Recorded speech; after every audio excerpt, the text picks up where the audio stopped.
And good local time, everyone. This is not an episode of Innovative Minds with Audrey Tang, although the format is somewhat like it. We have Glenn Weil, my co-author of the Plurality.net book for collaborative diversity and technology for democracy. Welcome, Glenn. Hi, Audrey. It's so great. It's always an honor and a pleasure to speak to you. So in the Innovative Minds video podcast, in the very beginning, we toyed with the idea of having the audience posting Slido question. But because there was a studio format that never came to be, so I'm really happy that for this particular convening, we actually have Slido-driven questions. So we'll talk for roughly half an hour, and we already have 5 questions and voted by the people, right? So we'll answer them in order. And Glenn will probably take the first question, but we'll do a lot of back and forth. So without further ado, let's recognize Mashmin Dou Yanlin's question, which goes like this, and I quote. So Glenn wrote back in February this article called Political Ideologies for the 21st Century. Now, the Gathering Storm expansion pack for the Civilization VI, that's a video game, inspired the article with emerging technologies as well as the polities that those technologies enable. In the article, Glenn mentioned corporate libertarianism, which is more closely linked to the capitalism-fueled blockchain technology ideology. But also within the Web3 space, there's also digital democracy that many DAOs, including, of course, many people in Taiwan who practice digital democracy on top of Web3. So it looks like to Mashmin that there's some competition, but there's also some collaboration going on here. So how do you feel about the co-opetition between the two ideologies in the Web3 space? So I think, Audrey, you and I have always been big believers in multi-sectoral collaboration. I think that's been central to many of the things that you've accomplished in Taiwan. And I think, unfortunately, there's been a period of time since the 1970s where technology has increasingly been driven exclusively by the private sector, with the public sector and the social sector more in a defensive or protective role rather than a shaping and engaging role. And I think it shouldn't be very surprising that if you leave things entirely in that mode, technologies have a tendency to reinforce the systems in which they are created. The private sector has a capitalist logic, and it's therefore not surprising that we would see developing within a purely private mode this sort of extreme capitalist version. But on the other hand, that's come to conflict with a number of social values, environmental sustainability, legality, concerns about risk and hyper-financialization, et cetera. And I think it's my view that maybe most of the activity, or at least most of the money in the Web3 space, has gone in this hyper-capitalist direction, and that's unfortunate. But that if the sub-public and social sectors engage, there will very quickly be pressure against those outcomes. And that pressure will tend to select in favor of the minority of things that are consistent with these other principles socially. And so maybe in the end, all the problematic things going on aren't so important if we're able to bring those other sectors to engage, because they will act as a filtering mechanism and a reinforcement mechanism for the important minority of things that has this more democratic flavor to it. Okay, so you talk about competition part, right? There's the private sector logic as well as the public and social sectors currently in the minority, but consistent reuse of the technology. What about cooperation? Are there particular modes that you see that currently the private sector, like rich individuals or companies and so on, are nevertheless interested, enticed by the potentials of the social and public sector use of Web3? Yes, absolutely. I think one of the most important things to recognize is, as problematic as certain elements of the hyper-capitalist, DeFi world are, Mm-hmm. they're also critical to so much of the possibilities that have opened up. We would not be having the social conversation that we're having, even about the incredible things that are happening in Taiwan, I believe, if there weren't a Mm-hmm. broader Web3 conversation that was lifting up interest in this area. And, conversely, I believe strongly that while we've, labeled our book Technology for Cooperative Diversity and Democracy, that if the tools that we're building aren't capable of making business organizations more productive, aren't capable of making personal relationships richer, aren't capable of, making religious institutions both more inclusive, but also with a stronger foundation and more durable in the digital age, that we will have failed.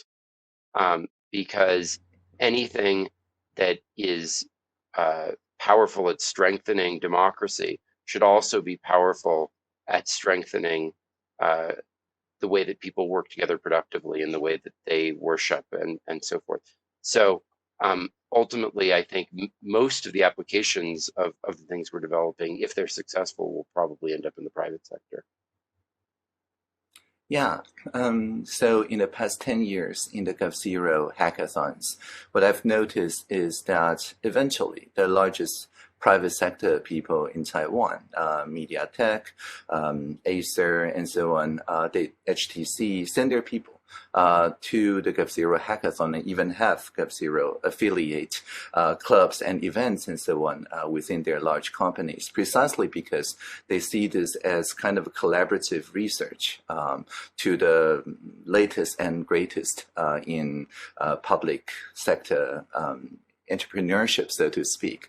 And in Taiwan, the private sector people, they do have a kind of attunement to the social sector needs. It goes beyond just ESG, but it's sort of intrapreneurship that will have like certain dedicated small units within the larger private sector, almost as connect us to the social and public sectors, but in a kind of commons mode, where people can say, well, it's in the commons, it's on GitHub or GitLab and so on, and so it benefits everyone, although on the private sector's time. And that's what enabled presidential hackathon and so on to happen. Is your role within Microsoft something like that? Yeah, well, I mean, I think in many ways that's the role that in many ways I've served, but I would also say that I think it goes even deeper into the private sector than that. Think about GitHub. GitHub's business model, GitHub is known as a provider of platforms for open source software, but their business model is all based on internally open source projects within companies. And I think that model goes for all of the things that we do. So, Quadratic Funding has primarily been used in this open and public way to support open source software. But there are public goods within Microsoft. We have many different divisions, and each has their own profit and loss interest. And it's hard to get them all to produce common infrastructure for the company. And that problem is really the same internally as the problem that open source software faces in the world. And so I ultimately believe that in a really pluralist world, these tools will be just as useful in a completely open public way as they will within particular nation states, within particular corporations, et cetera, and that there will be a whole world ecosystem that they create at many different levels of cooperation. So you're envisioning something like Gitcoin Enterprise Edition. Exactly. Yeah. That's excellent. And that brings us nicely to the second question. Mashmin would also like to know, there's this book published this July by Balaji Srinivasan called The Network State. And within the book, one of the arguments was that intrapreneurship or entrepreneurship, anything involving starting something new is part of the resilience in starting bootstrapping a community. And a community includes, of course, sovereign nations. So from the viewpoint of plurality, what's your take on this kind of entrepreneurship? Because we talk about collaborative and cooperating diversity, but what's the relationship between that idea and entrepreneurship in general? Audrey, have you read the book? A little bit, skimmed Yeah. the book. I actually have a review of it that it isn't published yet, but I've been thinking a lot about the book. It's a very interesting and provocative book. It's been very influential in the Web3 world. Do you have any reactions first?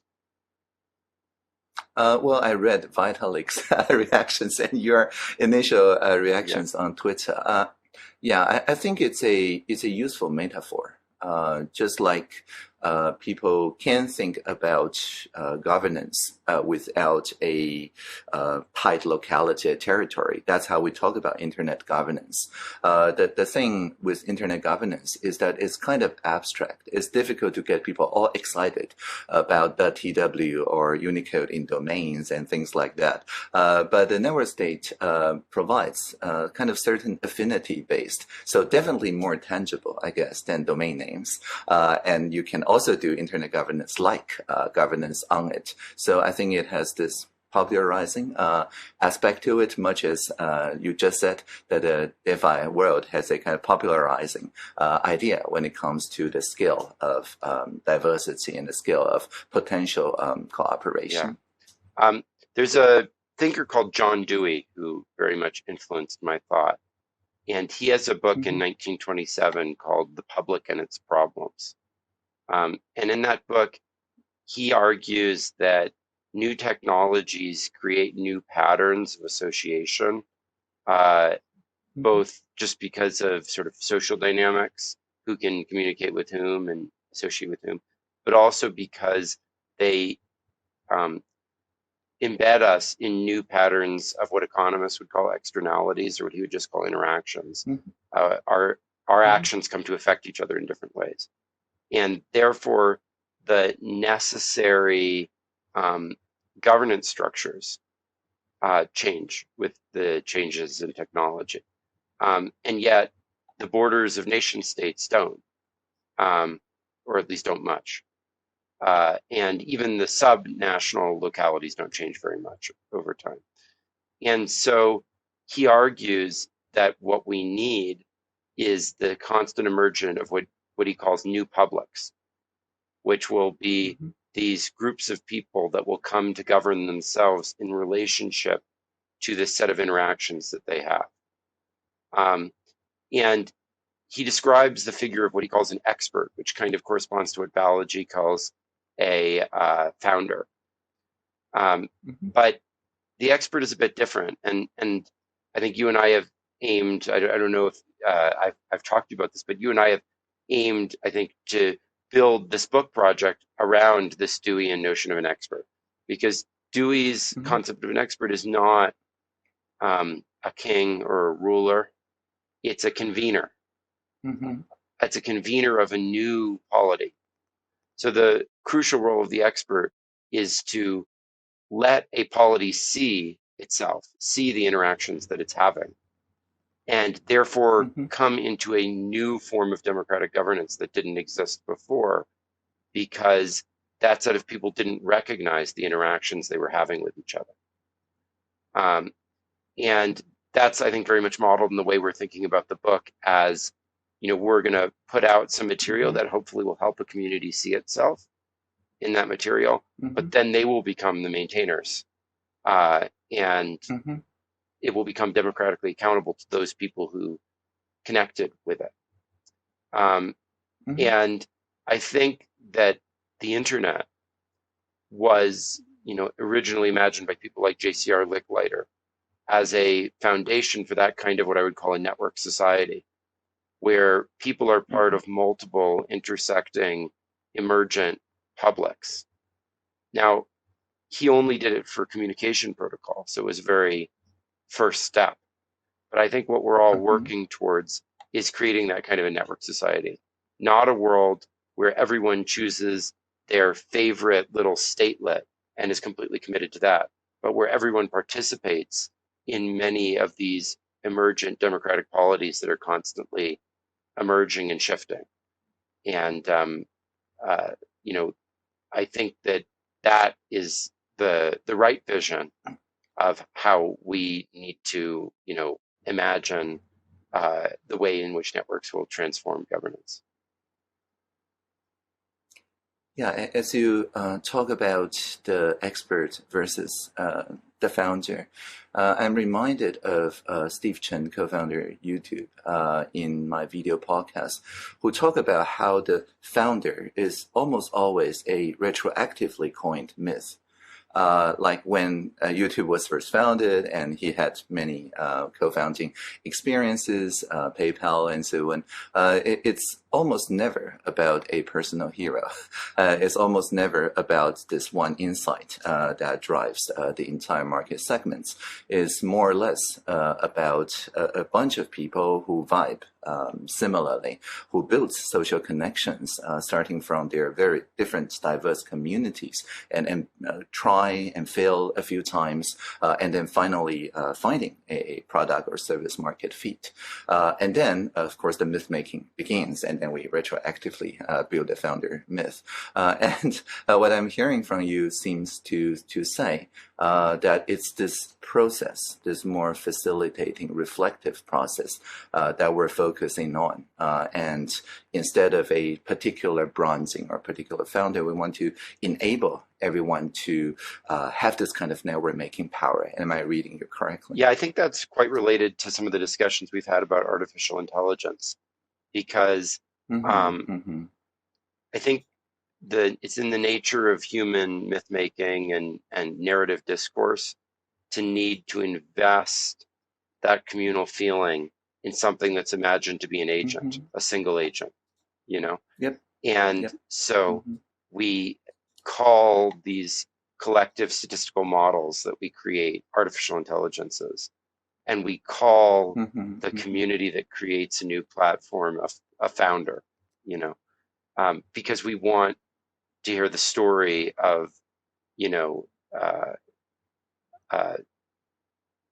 Gilgamesh and Enkidu, or the story of the Homeric heroes, right? Like, rather than tell the history of Greece, we tell the Homeric myths, right?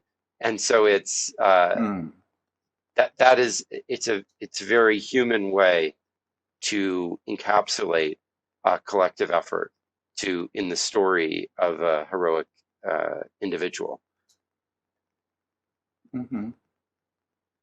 That's very interesting, because the next question is, and I quote, can you list some examples how designers, storytellers, marketers, and publishers might be able to help? And I interpreted that as weaving a new form of narratives that kind of shows different possibilities about the emerging technologies that is somewhat decoupled from this individualistic mythic hero. Yeah, so I think that there are all kinds of ways that people can help with the book project. Publishers are one thing that we've had a really interesting struggle interacting with, because they're very tied to a very specific economic model, even if it's not necessarily more lucrative. So we can use help from publishers who want to be creative and innovate on possibilities all over the world. But I think one of my favorite roles that I hope people can play is what I would call translators, but not just translators in the language sense. What I would call subcultural translators.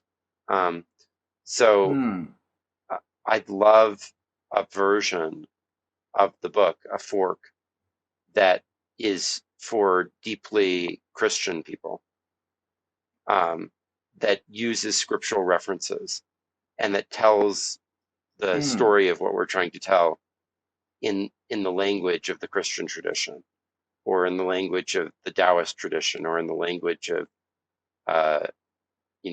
Buddhist or animist traditions, etc. I'd love versions that are highly technical or computer scientists and economists that translate our words into symbols. And I'd love versions that are purely visual, or almost purely visual, a comic book or something like that. And it's in that plurality of different ways of speaking that I think the book can reach its greatest potential. Of course, I'd love some of that to feed back into the original root, but there's only so much that we're going to be capable of cohering. And I hope there will be parts that cohere, and then there will be many parts that don't cohere, and that try to tell the same thing differently. Yeah, indeed. So you may or may not know, we've just launched this event called a Ideathon, where we ask everyone to imagine how future is like in 2040. We call it 2040 plurality. And the top 10 ideas that corresponds to cooperative diversity will, in addition to, of course, having soulbound tokens issued, get some expert guidance into making these visions immersive experiences. And I truly believe that that is one of the ways to go beyond the individualistic heroic myth, is to simply situate someone in a future. I was inspired by science fictions a lot, as you know. And one of the interesting examples I encountered was A Tale of Two Futures, telling about a more dystopic and a more utopic future using near future technology by Pistono of the Italian five-star movement. So it's a kind of political statement, political philosophy, but packaged as science fiction. And I was like, yeah, a lot of this in the book about empathy building machines and so on could really work if it's delivered in an immersive form. So I truly believe in multimodal storytelling, and I hope that the plurality book can benefit from those. That's features. Fascinating. There's the chair of our board at Radical Exchange, Christopher Kalendron Thomas, is putting on an exhibition at the Institute of Contemporary Art in London called Other Worlds, where he's displaying some of these immersive future possibilities. Hopefully there could be some kind of a collaboration to help bring some of the insights from your Ideathon to that experience in London and in Berlin. That would be excellent. And continuing into the next question, which reads, how might the Taiwanese project mentioned in the article, in the book announcement, because many project leaders are within the audience now.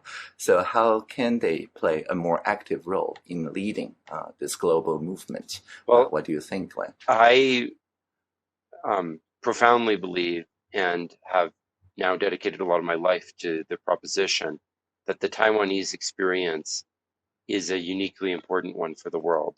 It's uniquely important for substantive reasons, because so much has been accomplished and it's such a hopeful example, but it's also uniquely important for symbolic reasons, which is that,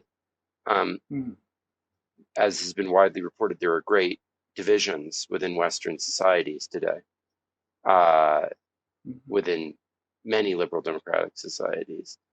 And those divisions are, the sort of undermining the capacity of those societies to effectually act on these areas. But and of course the technologies that have been developed in Taiwan can be a powerful part of addressing that problem. But even more than that, the mythos of Taiwan, I believe, can be an important driving force in addressing them, because the stories unite people across many of the standard divides in liberal democracies. The challenges of technology and the challenges of authoritarianism are two of the few things that people widely are concerned about in liberal democracies. And I believe that one reason Taiwan has succeeded so much is the presence of those challenges that have been so acute in Taiwan. Mm. And if it can act as that sort of narrative focus, that maybe even more than it deserves, but just as a narrative device, brings home to people the Mm-hmm. challenges that they need to face up to. I believe it can bring people together to around a common purpose.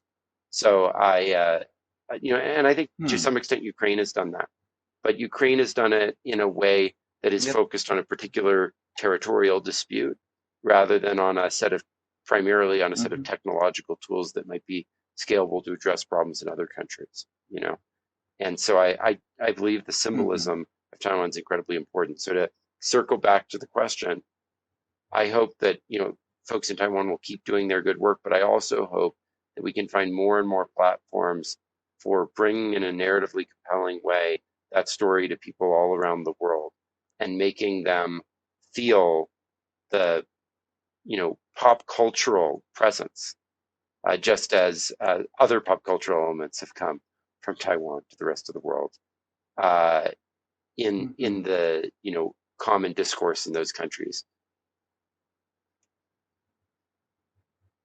Yeah, indeed. I remember in the past couple of years, when I talk about, we fought off the pandemic without a single day of lockdown and the infodemic, that the disinformation crisis, without any administrative takedown.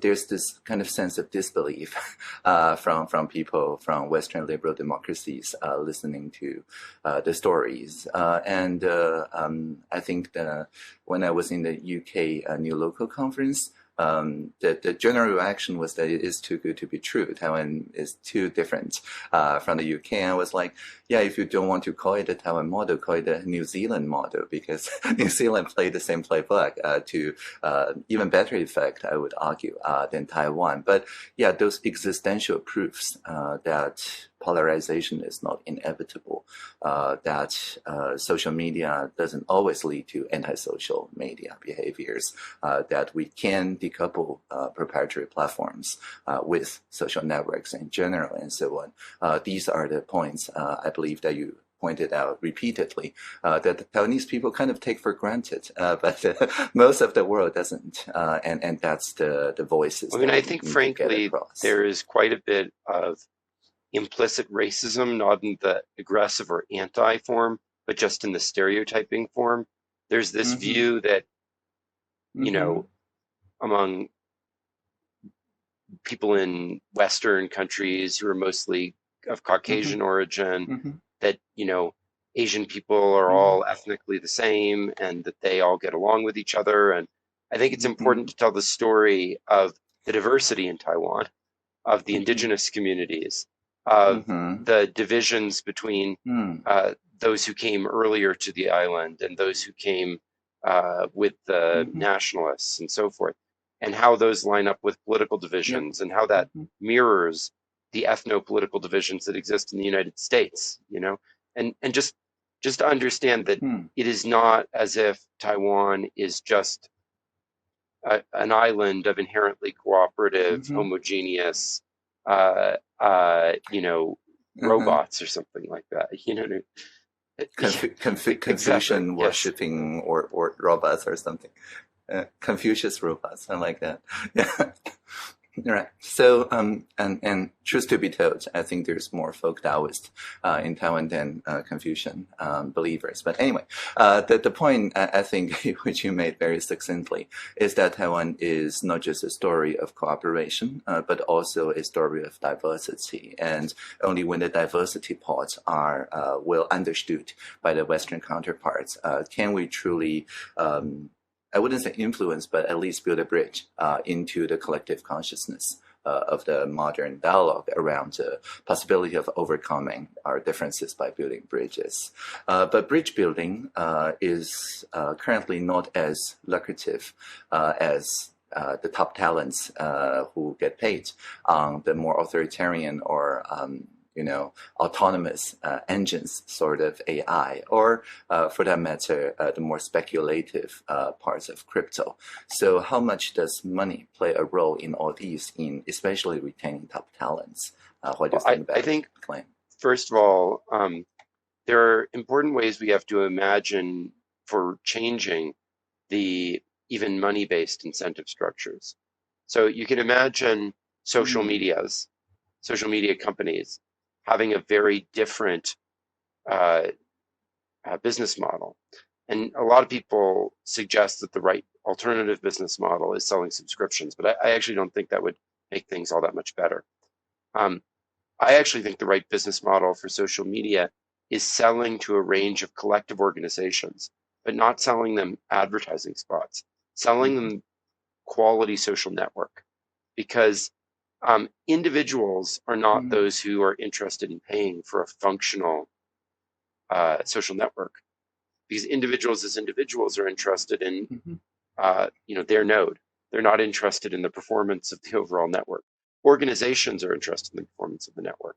And in fact, Microsoft sells software to organizations. Now, mostly sells them to business organizations, somewhat to governments.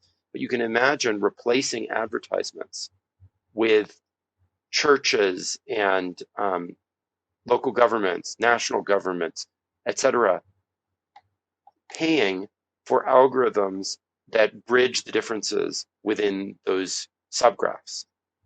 And in fact, the amount that governments are already devoting to all kinds of cultural programming, all kinds of library, etc., you put all that together, that could easily pay for the revenue of these companies.